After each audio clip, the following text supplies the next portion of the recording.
Persiapan pelaksanaan TMMD reguler ke-110 Kodim Bojonegoro, Babinsa Desa Jatimulyo Sersan Mayor Sudarman bersama warga cek lokasi sasaran fisik, yaitu alur sungai Desa Jatimulyo yang nantinya akan dinormalisasi. Salah satu sasaran fisik program TNI Manunggal membangun desa reguler ke-110 Kodim 0813 Bojonegoro adalah normalisasi sungai. Upaya normalisasi sungai dengan harapan melancarkan arus air sungai guna menghindari banjir ketika musim penghujan datang. Sersan Mayor Sudarman, Babinsa Desa Jatimulyo mengatakan bahwasanya ketika hujan tiba, sungai di Desa Jatimulyo ini sering meluap sampai ke lingkungan penduduk. Pengecekan ini dilakukan untuk mengetahui kondisi sungai sebelum dilakukan normalisasi.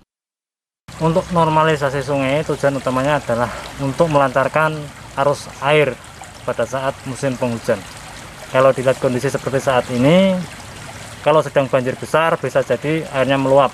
Jadi dibuat normalisasi kembali, mungkin yang kurang lurus diluruskan, kemudian kalau ada sampah-sampah dibersihkan. Tujuan utamanya agar pada saat musim penghujan dengan adanya air besar bisa lancar airnya, seperti itu. Targetnya 20 hari, dimulai saat pembukaan sampai 20 hari selanjutnya, dengan jarak 1.500 meter dimulai dari titik ini. Kegiatan normalisasi sungai Desa Jatimulyo ditargetkan selama 20 hari dengan jarak sasaran mencapai 1.500 meter.